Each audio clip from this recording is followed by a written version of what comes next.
North of San Diego, California, on San Onofre State Beach, is the San Onofre Nuclear Power Plant.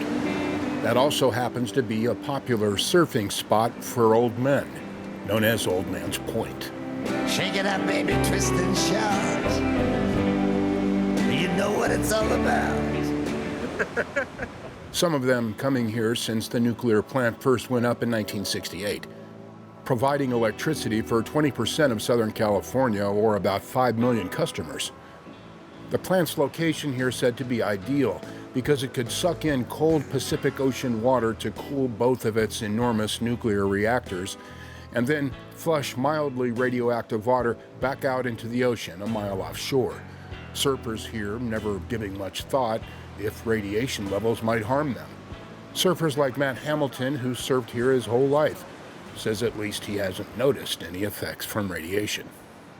I don't know, I haven't grown a third eyeball yet, but we'll see, time will tell, you know. We're the true guinea pig generation of the impacts, the environmental impacts of this place. So, you know, it was sort of like the white elephant in the living room, I would call it, in a lot of ways.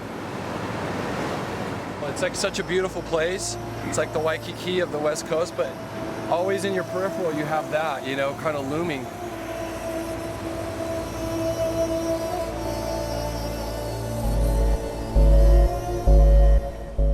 It was a radiation leak here back in 2013 that forced the plant to shut down. Workers will be here the next several years taking the plant apart as part of the decommissioning process. One of the most hazardous jobs here has been dealing with the spent nuclear fuel here once used in generating electricity. The spent fuel goes into these giant canisters that must be moved to the north end of the plant. Each one of these canisters containing 50 tons of radioactive nuclear waste, moved very carefully so they don't fall. They're lowered into a system of vaults underground, encased in a massive bed of concrete. But how safe is storing nuclear waste here? Asks Charles Langley of community advocate Public Watchdogs that's been protesting the storage of nuclear waste here. Langley says if just one of these canisters accidentally falls, it could disperse a deadly radioactive carcinogen inside known as cesium-137. The same lethal cesium-137 dispersed during the Chernobyl nuclear disaster in 1986. A single one of these canisters has more cesium-137 than what was dispersed during the entire Chernobyl disaster. Come here. Hi, Tonya. Several thousand children around Chernobyl 40 years later are suffering from cancer and birth defects from groundwater contaminated by radioactive nuclear material dispersed at Chernobyl, according to the United Nations group monitoring these children. Hi, Vasa. Hi, Vasa. Hi, Vasa. Here in San Onofre, if radioactive nuclear material in these canisters is dispersed, the lives of 9 million people would be at risk from San Diego to Los Angeles. Could you imagine millions of people trying to get out of Southern California? This is one of the most densely populated areas in the world.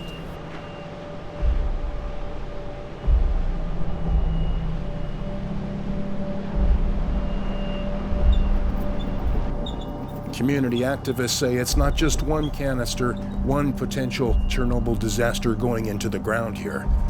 73 canisters of nuclear waste have been entombed here. The problem at San Onofre is that the nuclear waste dump is situated 108 feet from the water, from the beach. It is practically on top of an earthquake fault line, and it is in the middle of a tsunami zone. This makes it an incredibly unsafe placement for deadly nuclear waste. Langley fears there could be a repeat here of the earthquake and tsunami that led to the Fukushima nuclear disaster in Japan in 2011. Considered the worst nuclear disaster after Chernobyl. And Langley brings up a near-miss incident here at San Onofre in August of 2018, when one of these canisters nearly fell from a crane. And at first, news of the near-miss was not made public, until plant worker David Fritsch came forward at a community meeting monitoring plant activities. So what we have is a canister that could have fallen 18 feet.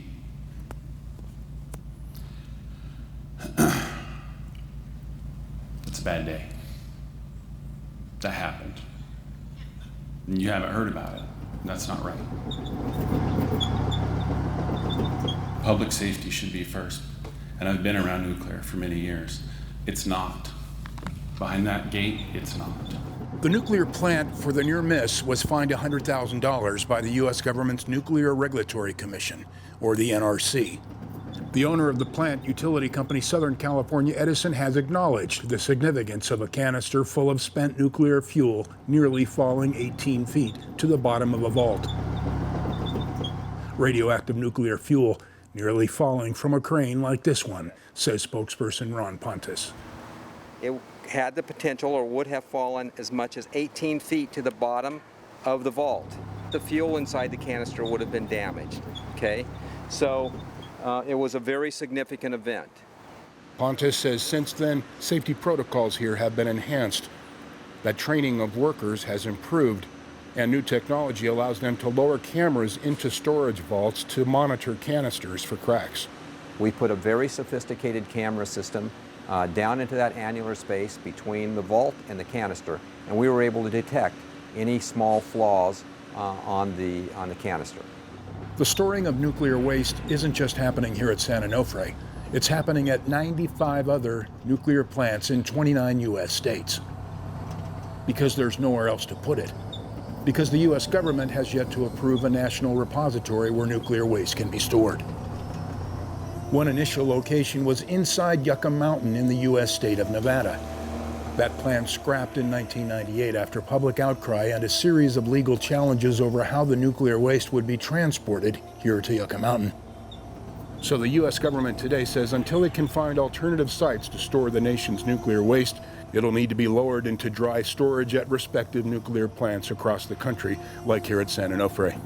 But critics say the problem is the radioactive nuclear waste remains a lethal threat to the public for hundreds of thousands of years. It's lethal to all human life for at least 250,000 years. I mean, this stuff is eternally deadly. 250,000 years, my gosh. I mean, human beings have only been on this planet 40 or 50,000 years if you look at the fossil record. So how do we keep this stuff safe forever? Langley's colleague at Public Watchdogs, Nina Babiars, says the general public remains woefully uninformed about the risks of nuclear waste being stored here at San Onofre, and unaware that a nuclear disaster could potentially happen here. People talk about, oh, well, that couldn't happen. Well, it happened to Chernobyl, it happened to Fukushima. We're not prepared at all. Southern California Edison, the owner of the San Onofre nuclear waste dump, has a very powerful PR machine. They like people to forget that we had a whistleblower that came out and talked about the truthful details of a near-miss drop of 100,000 pounds of radioactive nuclear waste. Those opposed to storing nuclear waste here say what's been created here is a ticking time bomb. It's not true that it's a ticking time bomb. The spent fuel is safely stored inside robust canisters made of stainless steel, and they're stored in a very secure system, concrete monolith essentially. These concrete vaults, he says, are several feet thick and approved by the NRC to withstand flooding and earthquakes and extreme changes in temperature. However, community advocates say a threat remains. You've heard this one from them. You know, each of the 73 canisters is a mobile Chernobyl. False. Not true. There's not a probable or event of any kind that could lead to the release of this material. There's no motive force to force it out of the canister. Pontus says the canisters are designed to last 100 years. The canisters have a expected life of around 100 years. okay? With good care and maintenance, they may last well longer than that. But it's what condition the canisters will be in after 100 years from now that concerns community advocate Raymond Lutz, founder of the nonprofit Citizens Oversight, who worries about leaving all this nuclear waste for future generations to deal with. Now we have to hand this waste down to our children and our children's children for 4,000 generations.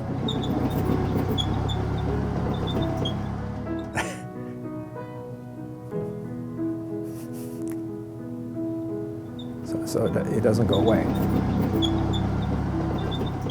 So it's kind of a huge human blunder that we got into this. Now, did we know it would be a blunder when we first started going in? No, seemed like a reasonable thing to do. Historically speaking, nuclear power plants in the U.S. date back to the late 1950s. How do they work? Nuclear fuel inside heats water to produce steam. The steam is used to spin large turbines that generate electricity. Eventually, the used or spent nuclear fuel becomes nuclear waste that must be discarded or stored, as is being done at San Onofre. Nuclear power plants have generated about 20% of U.S. electricity since 1990. It's said a third of New York's electricity is nuclear generated. A country like France, for example, gets about 80% of its electricity from nuclear power plants. Supporters say nuclear plants produce carbon-free electricity, unlike electricity generated by burning fossil fuels. That's said to contribute to global warming. And proponents say nuclear plants in the U.S. provide more than 100,000 well-paid long-term jobs and support local economies with millions of dollars in state and local tax revenues. Though many citizens living around nuclear plants like San Onofre feel differently. We're about 3 miles north of the San Onofre nuke dump as the crow flies. Resident Darren McClure is so concerned about radiation from the plant, he's set up a radiation monitor in his backyard. This device is solar powered and 24/7 is sending a signal to the internet, getting us some basic information on background radiation level and air quality level. The highest levels of radiation in the community, not surprisingly, coming from the nuclear plant at San Onofre just down the road from his home. Think about our kids. Think about your kids. McClure says he's also concerned about trains vibrating past the nuclear plant every hour of the day. After all, according to media accounts, when the plant closed, it was vibration and friction on the site that caused radioactive leaks that led to the plant being shut down in the first place. The vibration, you feel that vibration in your feet right now?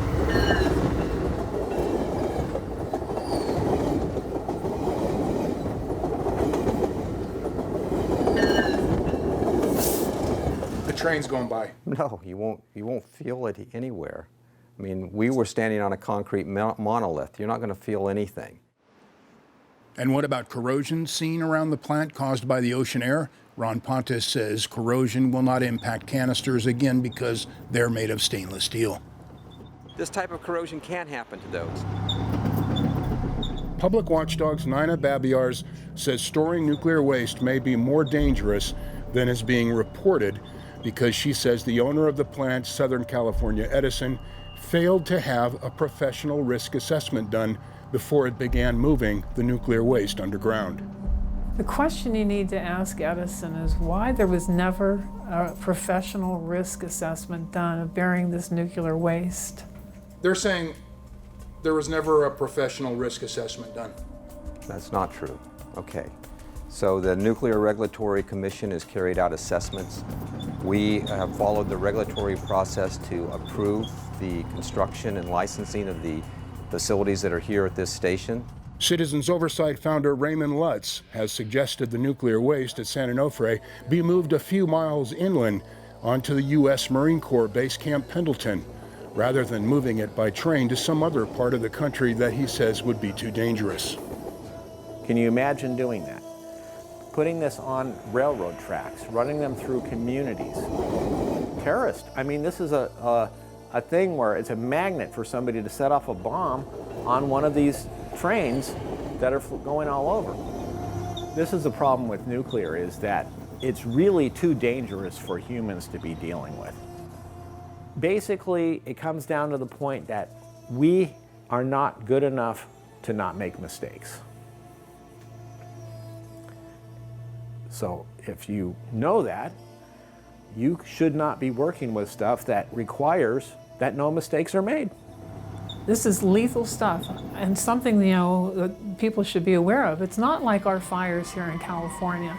You can't see it, you can't smell it like smoke. This is an invisible entity that cannot be contained. And so once that genie is out of the bottle, we're all in it together. Babiarz's intern at Public Watchdogs, Madison Alvarez, says she's concerned for her generation and the many to come. Well, the people who are taking charge of what's happening right now aren't going to be here for, 30 years, 50 years down the road. They don't care. They've already lived their lives, had their kids, moved on. But we're going to be here dealing with this issue, so we need to care now and figure out what's going on and talk about it. And, we're the age of social media, too, so we really have a platform to be spreading awareness. Are you satisfied with the awareness or understanding from your generation? Not at all, actually. Every time I, tell somebody about this, they say, oh, that would never happen here. I mean, maybe in another country, but that would never happen in the U.S. But actually, it is happening in the U.S., in our hometown. They'll tell you, Al, these might last 100 years. They don't actually know that because they've never had them 100 years. Some might say even 100 years is not long enough, like it's passing it on to, 3 or 4 generations down the road. Well, okay. The concept here is that while the fuel is stored by us, we're going to take good care of it.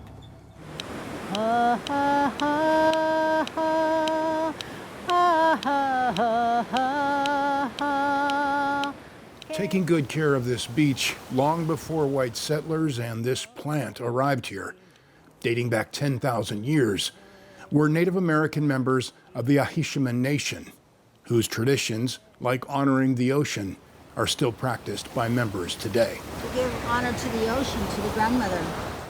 The Ahishiman Nation's Adelia Sandoval says her people consider the nuclear waste here a cancer to the community.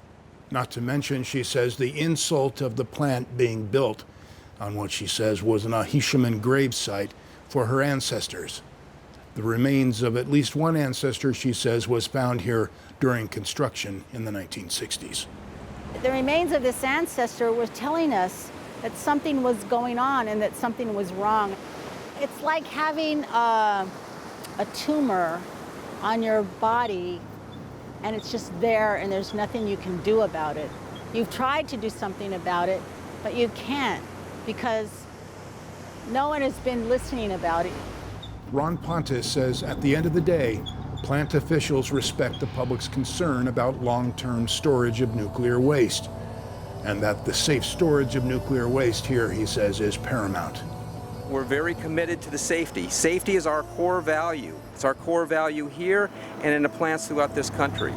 And that ultimately, he says, responsibility for what happens to nuclear waste here long-term lies with the U.S. government in finding a permanent place to store the waste going forward.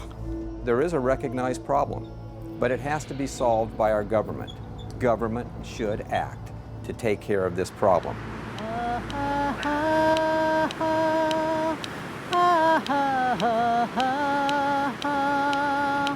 Kirsch, no nesh